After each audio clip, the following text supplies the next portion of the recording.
దేశమును ప్రేమించుమన్నా, మంచి అన్నది పెంచుమన్నా. దేశమంటే మట్టి కాదోయ్, దేశమంటే మనుషులోయ్. ఎంచి చూడగ లోకమందున మంచి చెడ్డలి రెండు కులములు. మంచి అన్నది మాలయ అయితే మాలనేనగుదును.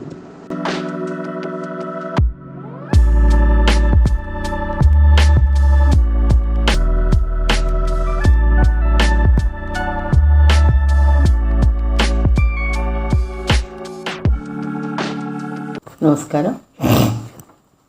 నా పేరు లక్ష్మీ నాగేశ్వర్. ఇంతవరకు కులరహిత భారతీయం కార్యక్రమాల్లో 10 ఈవెంట్స్, 10 కులాంతర మతాంతర వివాహాలు చేసుకున్నటువంటి దంపతుల పరిచయాలను చేశాం. ఇప్పుడు ఇందులో 10+1గా మా కుటుంబాన్ని గురించి పరిచయం చేయడం సమంజసంగా ఉంటుంది కదా. మా వారి పేరు నాగేశ్వర్. మేము గుంటూరు, విజయవాడ ఆ స్థలాలకి, ఆ ప్రదేశాలకు సంబంధించిన వారు. మా వివాహం 1968లో, అంటే 53 సంవత్సరాల క్రితం జరిగింది. వారు అప్పటికి MA సాహిత్యరత్న చదువుకుని చిన్న టీచర్గా ఉద్యోగం చేస్తున్నారు. నేను MA పాస్ అయ్యి, MA పూర్తి చేసి ఇంకా డిగ్రీ చేతికి రాలేదు. MSc మద్రాస్ ప్రెసిడెన్సీ కాలేజీలో చదువుకున్నాను. ఆ సమయంలో మేము వివాహం చేసుకోవాలనుకున్నాం. మాది శుద్ధ సూత్రీయ కుటుంబం.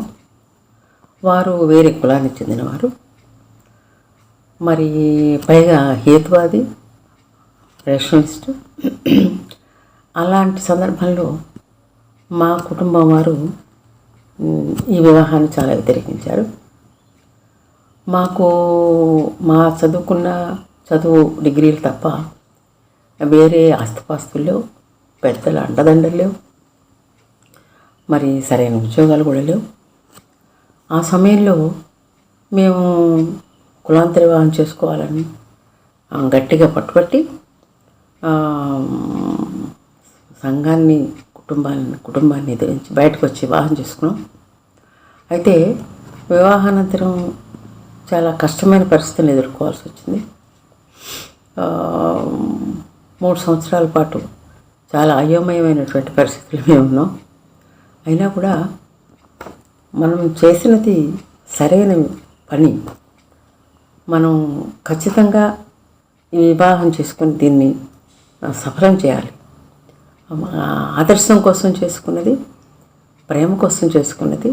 దీన్ని ఎట్లాగైనా విజయవంతం చేయాలని గట్టి పట్టుదలతో మేము కృషి చేసాం.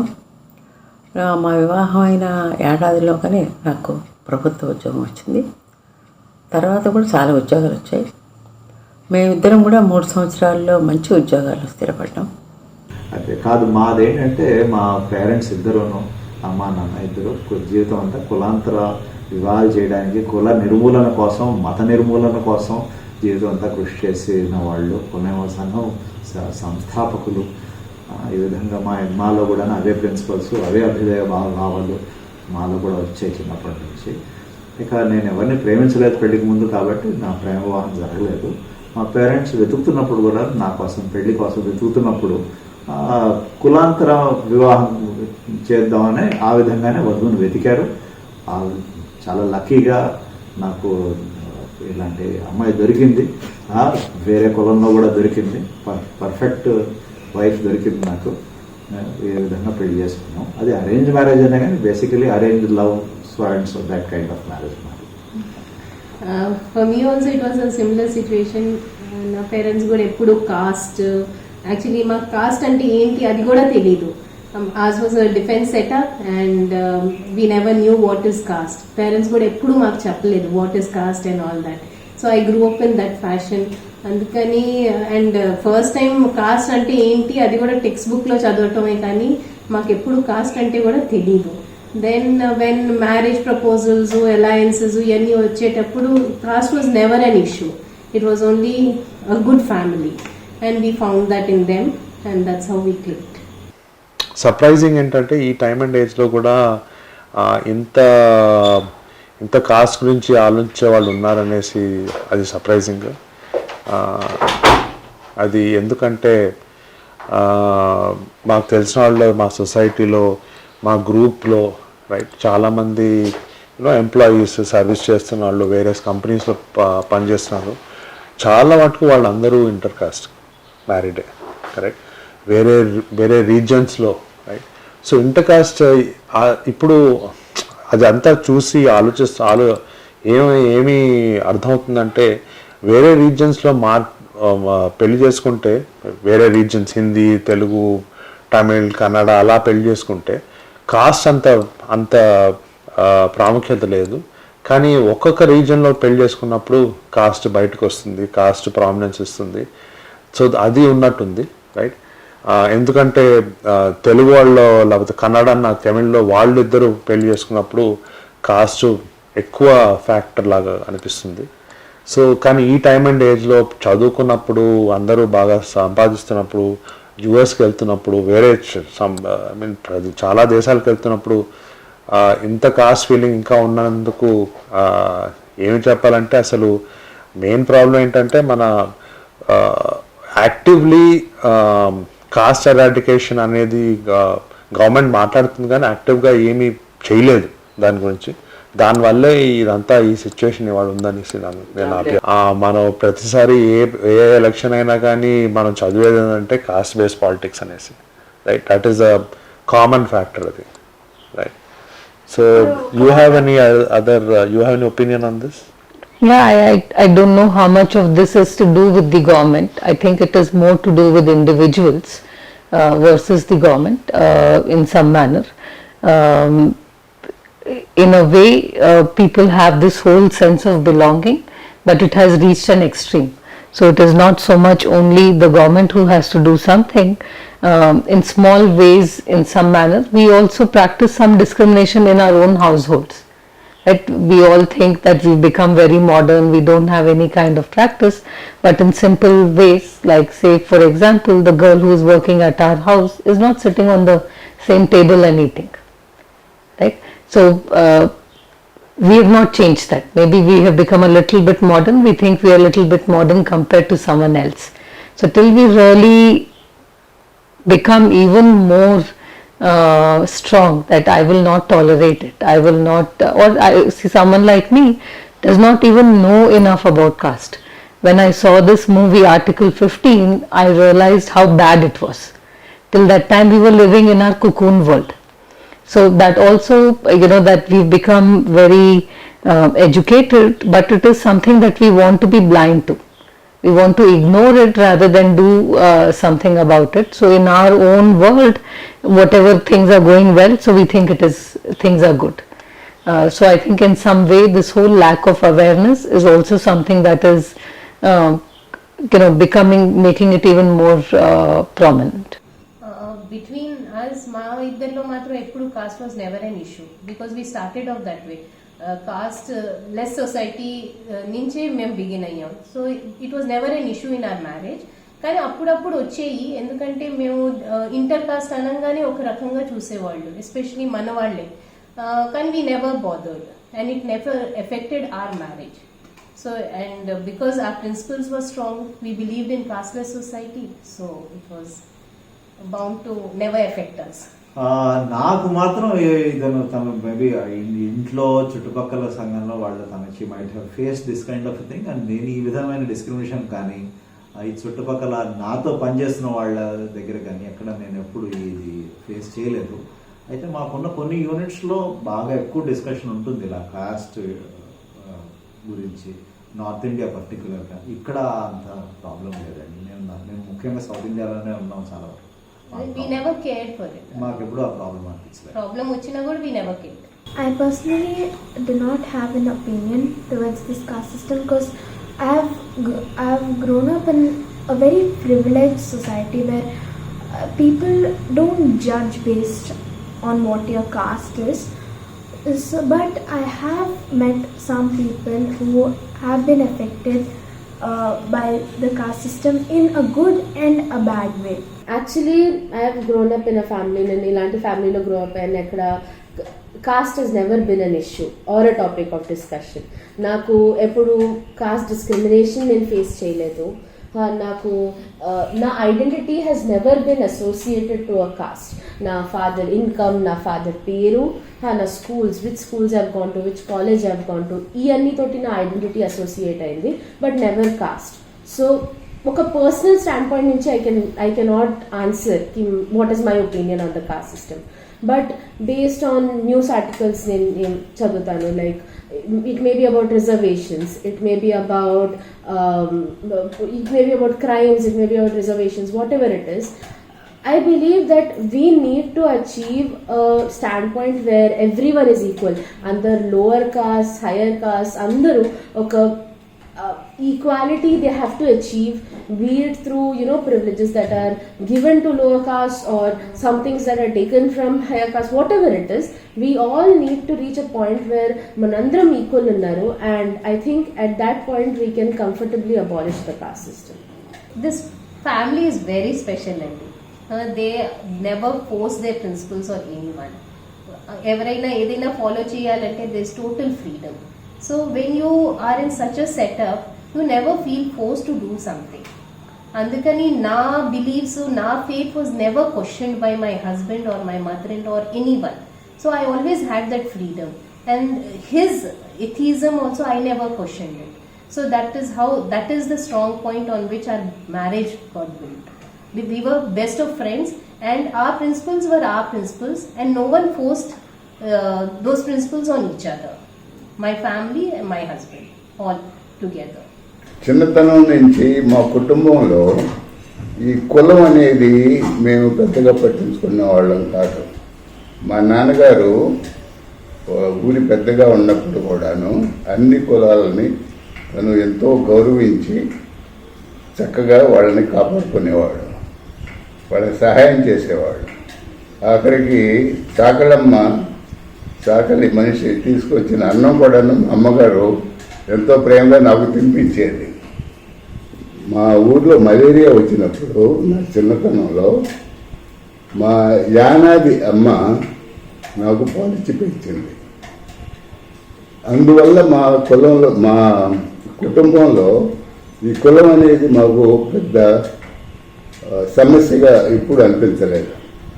ఆ తర్వాత నేను వాయుసేనలో చేరిన తర్వాత మా మిత్రులు కానీ, మా సహ ఉద్యోగులు కానీ, సహ విమాన చాలకులు, పైలట్స్, మాకు ఎవరు ఏ కులం అనేది మేము ఎప్పుడూ మాకు రాలేదు.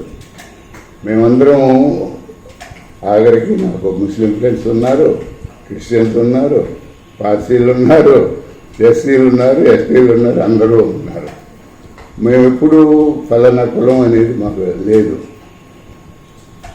నాకు ఒక చిన్న వయసు కుర్రాడు ఏదో చిన్న సహాయం చేశానని చెప్పి మా వియ్యపురాలు అడిగిందంట. అప్పుడు మా దగ్గరికి వచ్చి ఇలా సంబంధం ఉంది, మీరు ఇచ్చి చేయగలరా? వాళ్ళు కులాంతర వివాహాలు చేసుకున్నవారు వియ్యంకుడు, వియ్యపురాలు. మేము మనస్ఫూర్తిగా మా మనసులో మొదటి నుంచి ఇది కులాంతర వివాహం అనే దానికి వ్యతిరేకంగా లేకుండా మేము ఇష్టపడ్డాము. దాంతో మాకు కావాల్సింది తల్లి తండ్రి గౌరవించే కుర్రాడు ఉంటే ఆటోమేటిక్గా భార్యను కూడా అంత గౌరవించి చక్కగా చూసుకుంటాడనే నమ్మకం మాకు ఎప్పుడు ఉన్నది. అందువల్ల మేము ముందుకు వచ్చి కులాంతర వివాహానికి పూర్తిగా ఇష్టపడి, నేను, నా భార్య, నా కూతురు ఇష్టపడి మేము ఇది జరిపించాము. మా కుటుంబంలో ఇప్పటి వరకు ఎవ్వరూ వేరే కుటుంబం వాళ్ళు వేరే కాస్ట్లో చేసుకోలేదు. మేమే ఫస్ట్ టైం ముందుకు వచ్చి మా అమ్మాయికి చేసాము. మేము ఎయిర్ ఫోర్స్లో ఉండి అంతా దేశం తిరిగి చూసిన తర్వాత ఇంకా ఈ కులాలు ఏంటి, మనం మారమా అనే అభిప్రాయం మాకు వచ్చి మేము ముందుకు వచ్చాం. మాకు ఎటువంటి ఇబ్బందులు అంటే మా బంధువుల్లో ఈ మొదటిసారిగా నేనే కులాంతర వివాహం చేసిన మనిషిని. అందువల్ల ముందుగానే వాళ్ళ దగ్గరికి వెళ్ళి ఇలా చేస్తున్నాను, మీకు ఇష్టమైతే పెళ్ళికి రండి, లేకపోతే రావద్దు, కానీ అక్కడికి వచ్చి ఎటువంటి అభ్యంతరాలు కానీ దూషణ భూషణలు కానీ చేయటం నాకు ఇష్టం లేదు.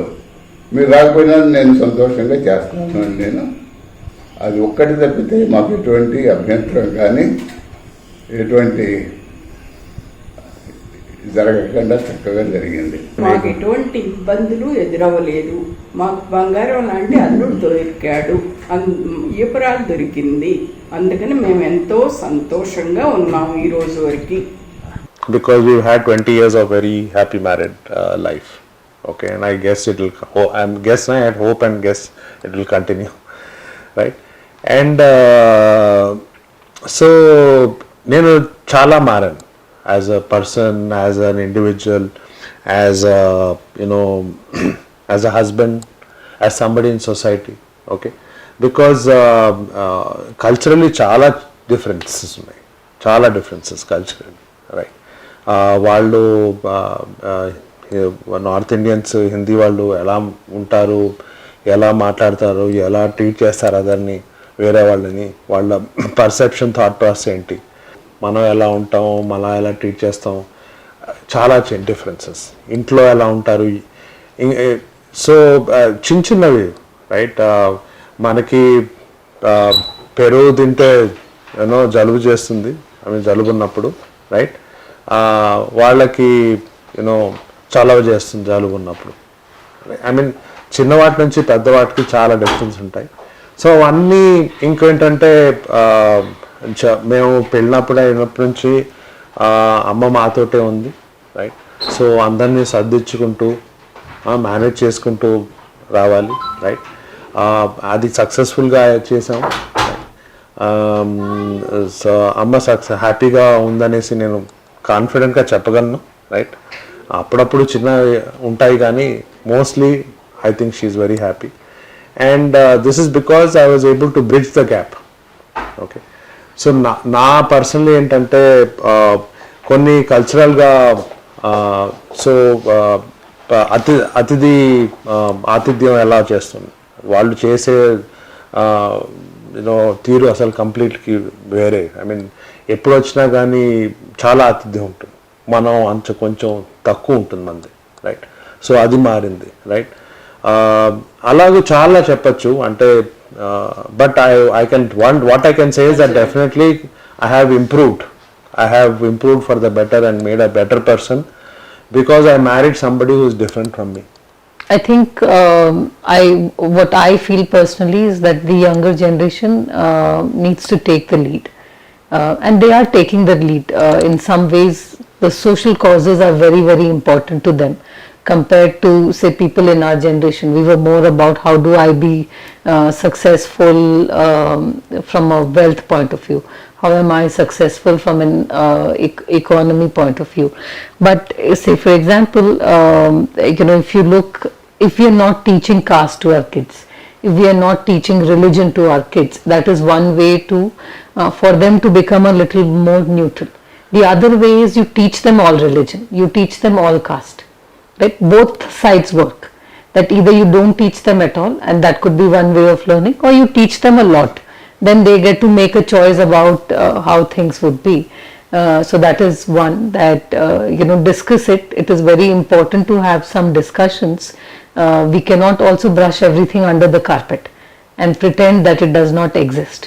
So either through conversations, and like Anuj said, your conversation styles will have to be different. A different way has to be there. And I think the second thing, which is probably also important in all of this, is how do we give education, right? Can we make the quality of our education better? Can we make the quality of that quality education available in many more places than it is available right now? Once that education starts, then you will see it.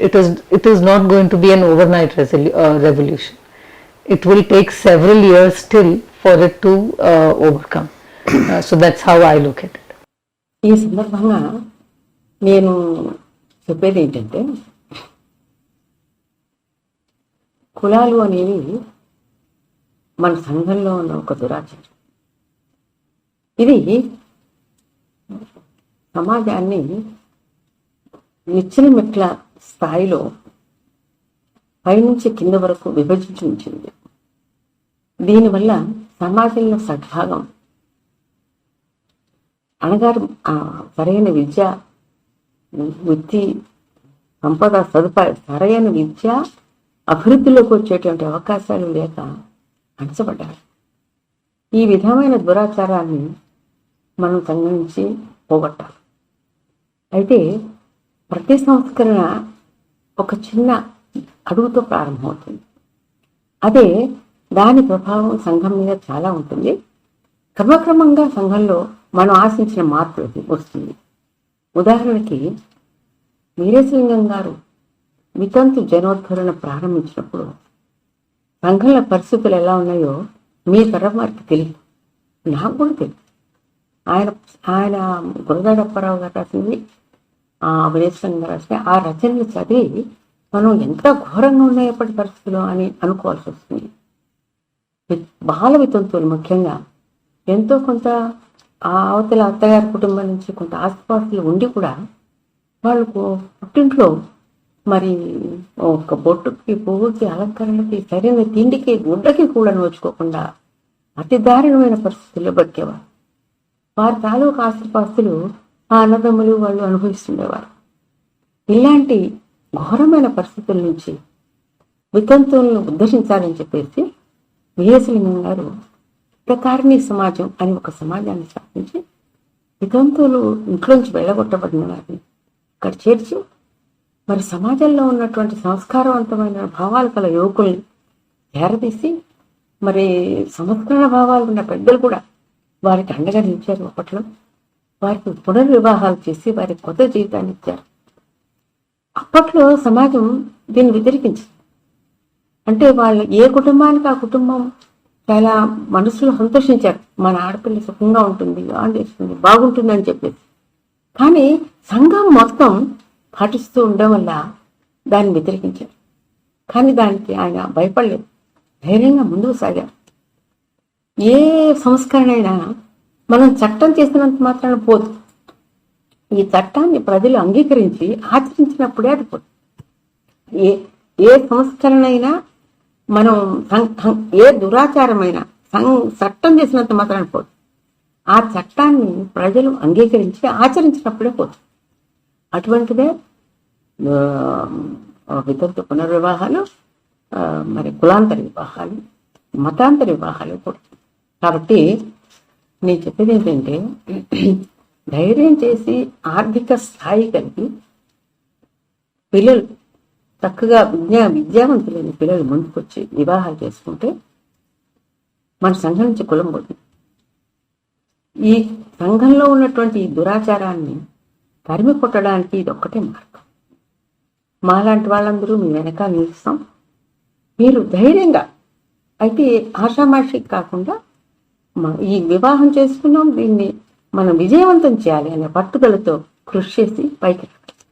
అప్పుడు తప్పకుండా మన సమాజంలో ఎన్నో కులాంతర వివాహాలు జరుగుతాయి. మా వివాహం తర్వాత కూడా చాలా కులాంతర మతాంతర వివాహాలు జరిగాయి. వాళ్ళందరూ పిల్లాజల్లతో బాగున్నారు. కాబట్టి ఈ సంస్కరణ మార్గాన్ని యువత ఎంచుకున్నప్పుడే మనం మన సమాజం నుంచి కులాన్ని తరిమి కొట్టగలమని నేను ఆశిస్తున్నాను. నమస్కారం.